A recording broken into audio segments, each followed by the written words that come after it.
தெரிந்து கொள்ளப்பட்ட நற்செய்தி பகுதி அதை நாம் முன்பு வாசிக்க கேட்ட மார்க்குவின் நற்செய்தி நூல் 13வது அதிகாரம் வசனங்கள் 24 தொடங்கி 27 உள்ள வசனங்களை வாசித்து நாம் தியானத்திற்கு நேராக செல்வோம். அந்நாட்களிலே அந்த உபத்திரவத்திற்கு பின்பு சூரியன் அந்தகாரப்படும், சந்திரன் தன் வெளிச்சத்தை கொடாதிருக்கும், நட்சத்திரங்கள் வானத்திலிருந்து இருந்து கொண்டிருக்கும், வானத்தில் உள்ள சத்துவங்களும் அசைக்கப்படும். மக்களை ஆசீர்வதி அடியை மறைத்து வெளிப்படும். இயேசு மூலம் ஜெபிக்கிறார் பிதாவே, ஆமென். கிறிஸ்துவுக்குள் பிரியமாய் நேசிக்கப்பட்ட திருச்சபை மக்களே, உங்கள் அனைவருக்கும் ஆண்டவராகிய இயேசு கிறிஸ்துவின் திருப்பெயரால் வாழ்த்துக்களை தோற்றங்களை எடுத்துக் கொள்கின்றேன். நன்றாக இருப்பீர்கள் என்று விசுவாசித்தேன். பஸ்கா பண்டிகை நல்லா கவனிக்கிறீங்கன்னு நினைக்கிறேன். அதுதான் இப்பொழுது ஆலயத்துக்கு வரும்போது ஆயர்கள் அல்லது போதகர்கள் என்ன பேசுகிறார்கள், குறிப்பாக சரியாக தான் பேசுகிறார்களா இல்லை ஏதோ கதை போல சொல்லிவிட்டு கடந்து செல்கிறார்களா என்று நாம் திருச்சபை மக்கள் உன்னிப்பாக அல்லது கவனிப்பாக அவர் பெற்றுக்கொள்கிறார் அல்லது ஏற்றுக்கொள்கிறார். பிறகு அவர் உயிர் தெழுகிறார். உயிர் தெழுந்து தம்முடைய ஜனங்களுக்கும் தம்முடைய மக்களுக்கும் எப்பேற்பட்ட வல்லமைகளையும் மகிமைகளையும் அதிசயங்களையும் அற்புதங்களையும் செய்கிறார் என்பதை நாம் ஒவ்வொரு வாரமும் தியானித்தோம். அதைத் தொடர்ந்து இன்று கடைசியாக திருச்சபை ஆண்டின் கடைசி அல்லது ஞாயிறு என்று பெருவிழா என்று அனைத்து திருச்சபைகளிலும் கொண்டாடுகிறார்கள். காரணம், அவர் ராஜாவாக அல்லது இனி வரக்கூடிய காலங்களில் பிரசங்கங்கள் சற்று வித்தியாசமாக இருக்கும். ஏனென்றால் அவர் ராஜாவாக வரப்போகிறார். அவருடைய அரசாட்சியை குறித்து போதிக்கப் போகிறார். அன்பானவர்களே, இந்த நாளில் இதற்காக எடுத்துக்கொண்ட தலைப்பு கிறிஸ்து அரசர் தம் மக்களை பாதுகாத்து நீதியை மறுசீரமைப்பு செய்ய கொண்டு வருகிறார். கிறிஸ்து அரசர் தம் மக்களை பாதுகாக்க நீதியை மறுசீரமைப்பு கொண்டு செய்ய வருகிறார். அப்போ நம்முடைய மக்களுடைய பாதுகாப்புக்காகவும் அவருடைய நீதியை நிலைநாட்டுவதற்காகவும் அவர் எப்படி வருகிறார்? மகிமையோடும் வல்லமையோடும் மாட்சிமை அடைந்து கொண்டு அவர் வருகிறார் என்று நாம் வாசித்தோம். பிரியமானவர்களே, ஒவ்வொரு வாரமும் நமக்கு ஒவ்வொரு படிப்பினையை மார்க்குவின் நற்செய்தியாளர் கற்றுக் கொடுத்தார். கடைசியாக நம்முடைய கால அட்டவணையை பார்க்கின்ற பொழுது எவ்வளவு ஒரு அழகாக தயாரித்திருக்கிறார்கள். அதாவது கடைசி நேரில் அவர் ராஜாவாக வரப்போகிறார். அப்போ கடைசி காலத்தில் அவர் எப்படி வருவார்? அவர் ராஜாவாக வருவார். பாருங்க, காபிரியல் தூதன் யாக்கோபுடைய வம்சத்தை அவர் என்ன செய்கிறார்? ஆசீர்வதிக்கிறார். அது மாத்திரமல்ல, அவர் என்றென்றைக்கும் எப்படி இருப்பார்? அரசாளுகிறவர். அப்போ கடவுள் என்றென்றைக்கும் அரசாளுகின்ற ஒரு கடவுளாக அவர் நிலைத்து நிற்பார் என்று அவருடைய வார்த்தைகள் சொல்கிறது. அது மாத்திரமல்ல, அவருடைய ராஜ்யத்திற்கு முடிவுதான். பொதுவாக நாம் வாழ்கின்ற காலங்களில் எல்லாவற்றுக்கும் ஒரு முடிவு உண்டு. நாம் எதை எடுத்துக்கொண்டாலும், எதை பார்த்தாலும், எதை நாம் கண்டாலும் அதற்கு எப்படி இருக்கிறது? ஒரு முடிவு, ஒரு ஃபுல் ஸ்டாப் இருக்கிறது. ஆனால் கடவுளுடைய ராஜ்யத்திற்கு ஒரு முடிவில்லை என்று தெளிவாக சொல்கிறது. அது மாத்திரமல்ல, வாசிக்கலாம் மத்தேயு 2:2. மத்தேயு 2:2.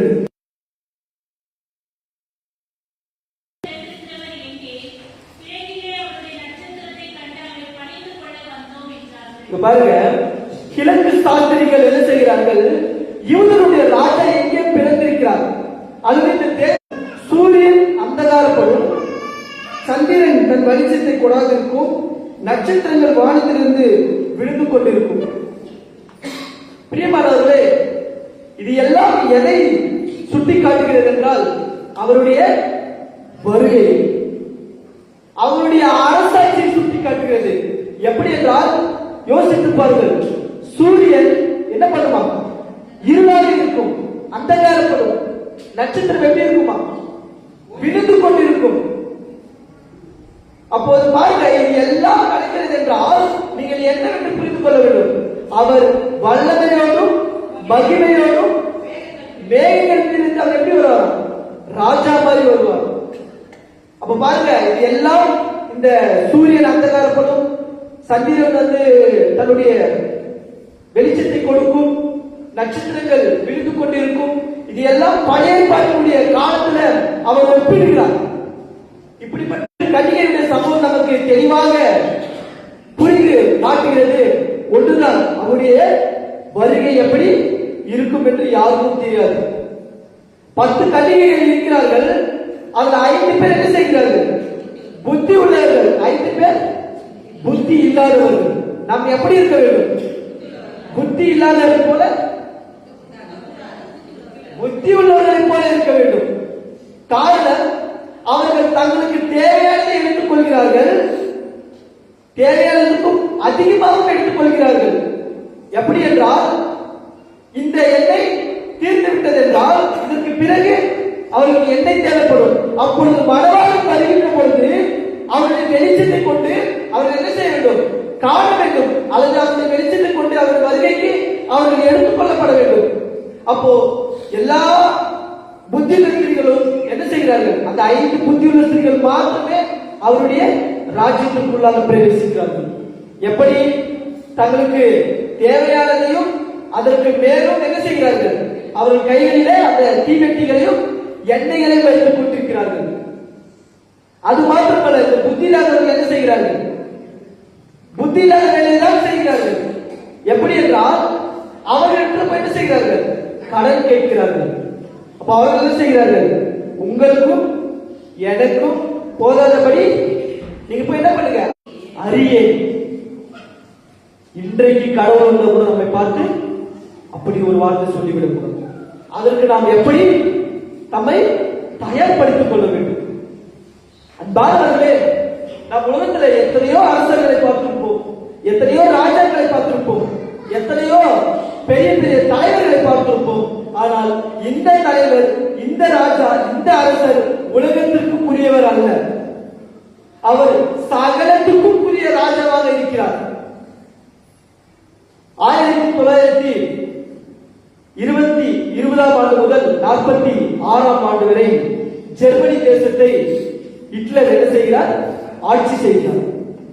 அப்படி ஆட்சி செய்கின்ற சமயத்தில் 6 லட்சம் மக்களை அவர் கொன்று குவிக்கிறார். எப்படி? 6 லட்சம் மக்களை அவர் கொன்று குவிக்கிறார். ஒரு அரசர், ஒரு ராஜா ஹிட்லர் எல்லா மக்களையும் அவர் கொன்று குவிக்கிறார். இது எல்லாம் முடிந்த பிற்பாடு டென்மார்க் நகரத்தை அவர் கைப்பற்ற வேண்டும் என்று நினைக்கிறார். அப்படி நினைக்கின்ற சமயத்தில் தம்முடைய சீடர்களுக்கும் தம்முடைய வேலையாட்களுக்கும் ஒரு உத்தரவை கொடுக்கிறார். டென்மார்க் நகரத்தில் இருக்கிற எல்லா மக்களுக்கும், எல்லா மக்கள் அல்ல, எல்லா யூத மக்களுக்கும் கையில் ஒரு மஞ்சள் கயிறு கட்டுங்க. யாரெல்லாம் யூத மக்கள் மஞ்சள் கயிறை கட்டி கொண்டிருக்கிறார்களோ அவர்கள் எல்லாம் சங்கரித்து போடுங்கள், அவர்கள் எல்லாம் கொன்று போடுங்கள் என்று சொல்வார். உடனே டென்மார்க்குடைய ராஜா என்ன செய்கிறார்? அந்த மக்களோடு கூட இப்படிப்பட்ட செய்தி கேள்விப்படுதல் யூத மக்கள் மாத்திரமல்ல, டென்மார்க்கில் இருக்கிற யூத மக்கள் மாத்திரமல்ல, எல்லா மக்களும் இந்த கயிறை கட்டிக் கொள்ளுங்கள். உங்களுடன் கூட சேர்ந்து நானும் இப்படிப்பட்டதான ஒரு கயிறை கட்டிக் கொள்கிறேன். ஆகவே மக்களோடு மக்களாக அவர் இறக்க முன் வருகிறார். அவர் அந்த மக்களுக்கு மாத்திரம்தான் இருந்தார். ஆனால் நம்முடைய கடவுள் எல்லா மக்களுக்காகவும் தன்னுடைய ஜீவனையே கொடுத்தார்.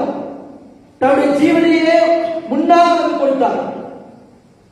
இப்ப பாருங்க, ஒரு அரசர் தம்முடைய மக்களுக்கு மாத்திரம் தன்னுடைய உயிரை கொடுப்பது போல கடவுள் தன்னுடைய பிள்ளைகளுக்கும் தன்னுடைய மக்களுக்கும் தன்னுடைய சொந்த உயிரை அவர் கொடுக்க முன்வருகிறார்.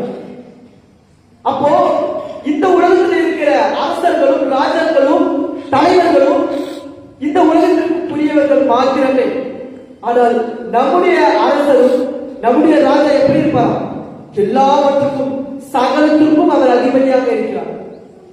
ஆகவேதான் இந்த ஞாயிற்றுக்கிழமையில் அவர் ராஜாவாக வரப்போகிறார் என்று எல்லா திருச்சபைகளிலும் உபதேசிக்கப்படுகிறது.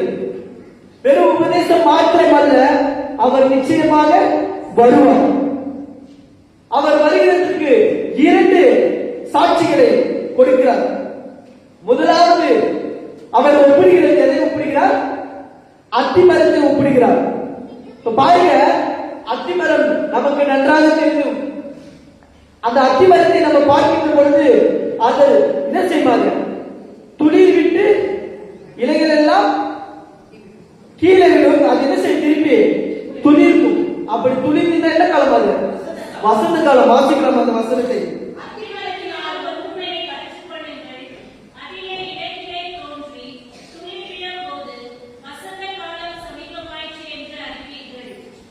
அப்படி அந்த வசனம் வாசிங்க.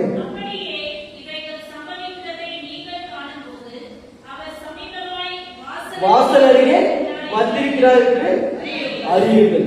பாருங்க, எப்படிப்பட்டதான ஒரு உவமையை சொல்லுகிறார். அத்திமரம் துளிர் விட்டு என்ன செய்யும்? இலைகள் எல்லாம் உதிர்ந்து போது மீண்டும் துளிர்க்கும். அப்படி மீண்டும் துளிர்ப்பதன் மூலம் என்ன செய்யும்? வசந்த காலம் வந்துச்சு. அப்போ கடவுளும் மறித்தார். மறித்து அவர் உயிரோட எழுவார். எழுந்து வந்து என்ன செய்வார்? எல்லா மக்களையும் நியாயம் தீர்ப்பார். எல்லா மக்களுக்கும் அவர் அரசராக இருப்பார். அப்ப அந்த அத்திமரத்தை போல நானும் மறித்து உயிர்த்தெழுந்து ராஜாவாக வருகிறேன். சாதாரணமாக இல்ல, ராஜாவாக வருகிறார். அப்ப ராஜாவாக வருகின்ற பொழுது எல்லா மக்களையும் அவர் என்ன செய்வார்? நியாயம் தீர்ப்பார். அப்ப இது எல்லாம் நடக்கிறது என்றால் என்ன செய்கிறார்? நான் வருவேன் என்று அறிந்து கொள்ளுங்கள். எங்க இருக்கிறாரா? வாசல் அருகே. வாசல் அருகே வந்தீர்கள் என்று நீங்கள் அறிந்து கொள்ளுங்கள். இப்ப பாருங்க, இப்பேற்பட்ட ஒரு ராஜா, அரசன். இப்பேற்பட்ட அரசனை நாம் எதிர்நோக்க அல்லது நாம் எதிர்பார்க்க நாம் ஆயத்தமாக இருக்கிறோமா? அல்லது இப்பேற்பட்ட ராஜாவையும் அரசனையும் நாம் பார்க்க ஆயத்தமாக இருக்கிறோமா? இல்லது நம்முடைய பாவங்களும் நம்முடைய அக்கிரமங்களும் நம்முடைய அநியாயங்களும் நம்முடைய எல்லா விதமான செயல்களும் அவருக்கு முன்பதாக நிறுத்தப்படும். அப்ப என்ன சொல்வாரு? வாங்க பிதாவினால் ஆசீர்வதிக்கப்பட்டவர்கள் நீங்க எல்லாரும் என்ன பண்ணுங்க?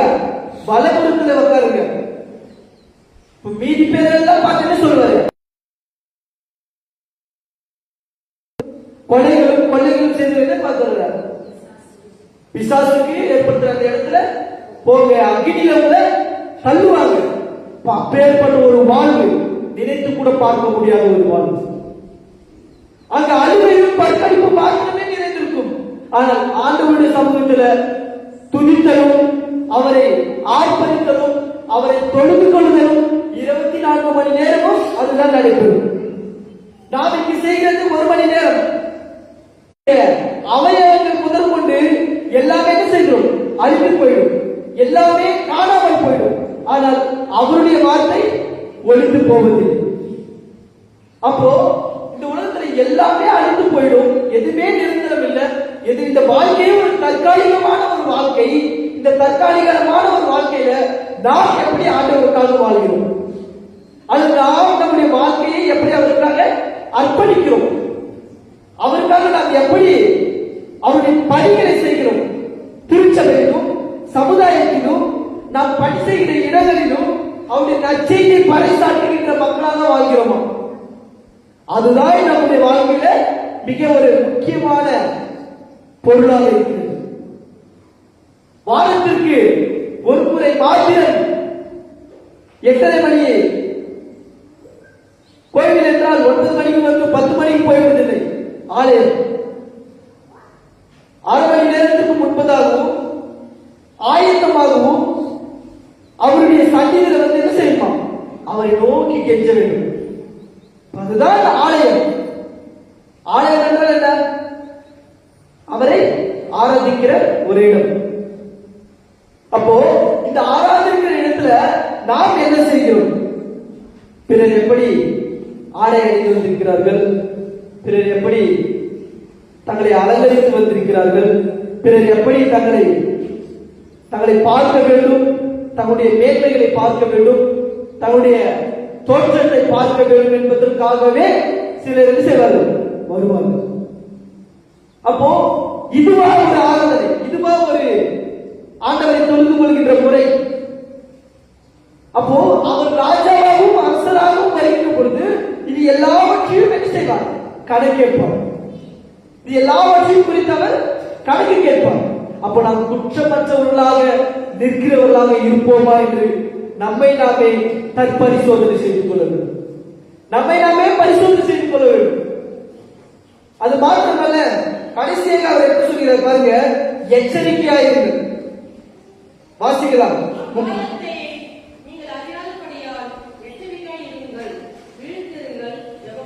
பாருங்க, அக்காலத்துல நீங்கள் எப்படி இருக்க வேண்டுமா?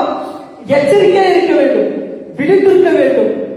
நாம் ஆலயத்தில் பிரசங்க நேரத்தில் தூங்குகிறது மாதிரி இல்ல, நாம் ஏதாவது ஒரு இடத்துல போய் தூங்குகிறது போல இல்லை. விழித்திருந்து எச்சரிக்கையா இருக்க வேண்டும். ஏன் எச்சரிக்கையா இருக்க வேண்டும்? அவருடைய வருகை குறித்து எச்சரிக்கையா இருக்க வேண்டும். அதுக்கு நல்ல ஒரு உதாரணத்தை தருகிறார். என்ன உதாரணம் தருகிறார் பாருங்க. ஒரு வீட்டு எஜமான் என்ன செய்கிறார்? வெளியே ஒரு புறப்படுகிறார், தன்னுடைய பயணத்தை மேற்கொள்கிறார். அந்த வீட்டை என்ன செய்கிறார்? தன் ஊழியக்காரனுக்கு அதிகாரம் கொடுத்து செல்கிறார்.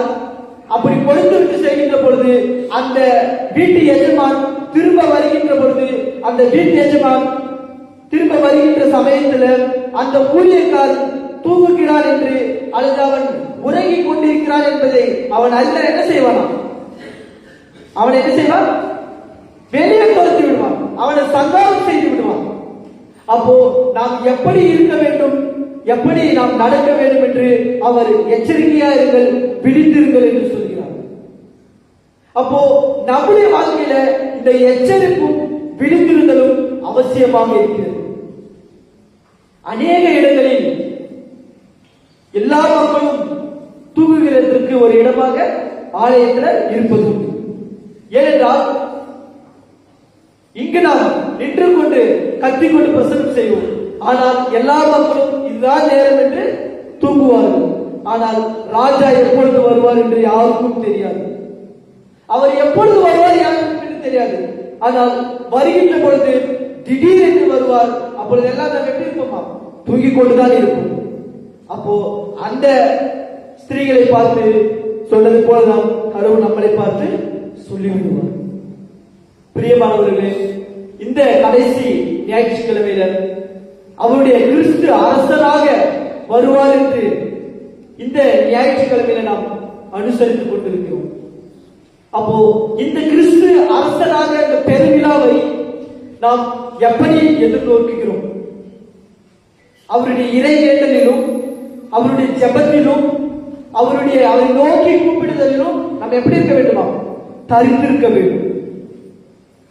அப்ப இது எல்லாம் சம்பவிக்கும் தீர்ந்து முடியும் என்று நீங்கள் நினைக்கின்ற பொழுது அவர் வருவார், ராஜாவாக வருவார், சாதாரணமாக அல்ல.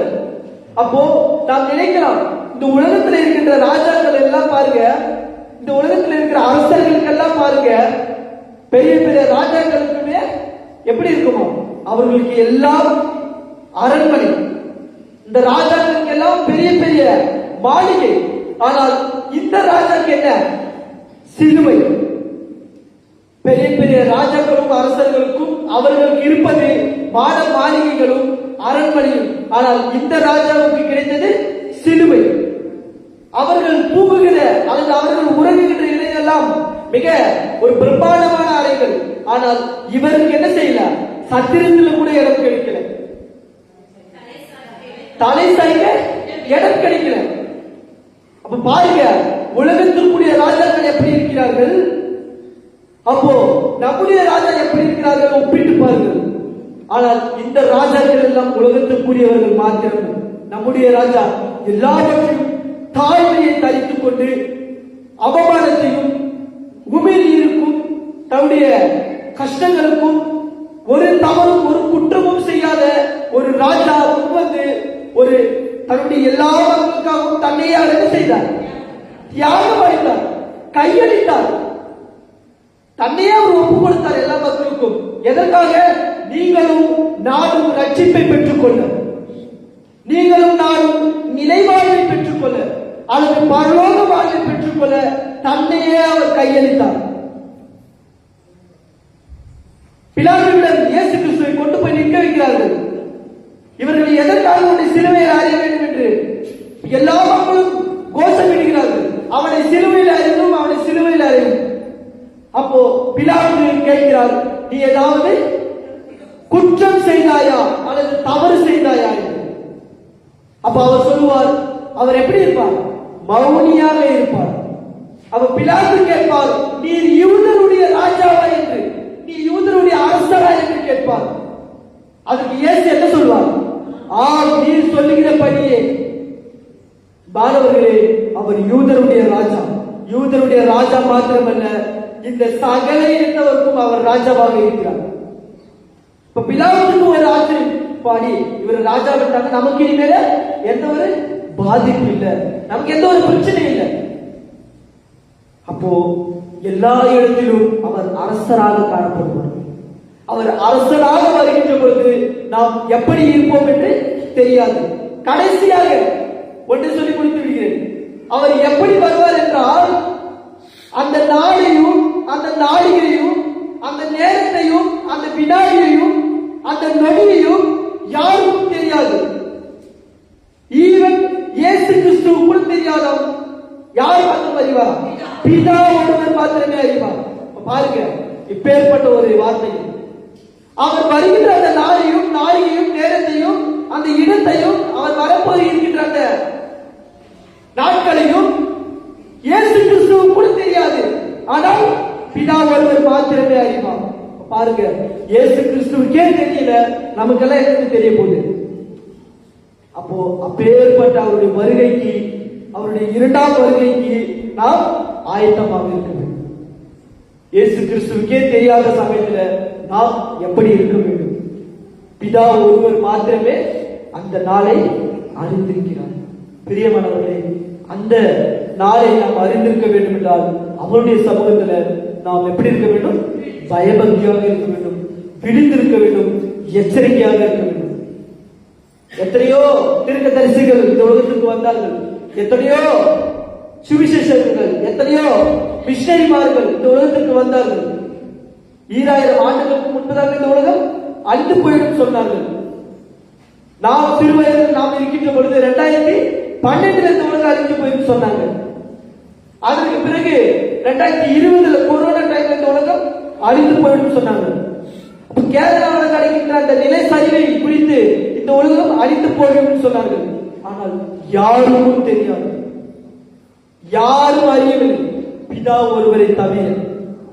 அப்போ இப்பேற்பட்ட கள்ள போதனைகளுக்கும் கள்ள உபதேசங்களுக்கும் நாம் எப்படி இருக்க வேண்டும்? எச்சரிக்கையா இருக்க வேண்டும். நிறைய மக்கள் வருவார்கள், நிறைய ஒரு விதமான சொல்வார்கள், அவர் இப்போ வருவார், அப்போ வருவார், அவர் இப்படி வருவார், அப்படி வருவார், நான் இயேசு கிறிஸ்து இப்படி பார்த்தேன், நான் இயேசு கிறிஸ்து அப்படி பார்த்தேன். அது எல்லாம் பொய். அவர் எப்படி வருவார் என்று யாருக்கும் தெரியாது. அப்போ நாம் மாயமானமான ஒரு வாழ்க்கையை வாழக்கூடாது, நாம் மாயமானமான ஒரு தோற்றத்தை அணிந்து இருக்கக்கூடாது. அவர் எப்படி வருவார் என்பதை நாம் திருமறை பகுதிகளை நாம் நன்றாக தியானித்து அதை புரிந்து கொண்டால் நமக்கு பிறருடைய உபதேசங்கள் அவசியமில்லை, கள்ள உபதேசங்கள் அவசியமில்லை. அப்போ எல்லா மக்களும் வந்தார்கள், சென்றார்கள், ஆனால் இவருடைய ராஜ்யத்திற்கு முடிவு இராது. யோசித்து பாருங்கள், இவருடைய ராஜ்யத்தை நாம் எதிர்கொள்ள தயாராக இருக்கின்றோமா? அப்படி தயாராக இருந்தோம் என்றால் நாம் கடவுளுக்கு நம்மையே அர்ப்பணித்து இந்த கிறிஸ்து அரசன் பெருவிழா அல்லது கிறிஸ்து அரசன் ஞாயிற்றுக்கிழமையில நாம் ஒரு முடிவை இருப்போம். அவருடைய வருகைக்கு நம்மை ஆயத்தமாக, அவருடைய வருகையை எதிர்நோக்க நம்மையே நாம தயார்படுத்திக் கொள்வோம். கர்த்தர் இந்த வார்த்தைகளை கொண்டு உங்களை ஆசீர்வதித்து பலப்படுத்தி காப்பாராக. எல்லாவற்றுக்கும் மேலான தேவ சமாதானம் உங்கள் இதயங்களும் சிந்தைகளும் கிறிஸ்து இயேசுக்குள்ளாக காத்துக் கொள்வாராக. ஆமென். நாம் யாவரும் ஸ்தோத்திரத்தை பாடுவோம்.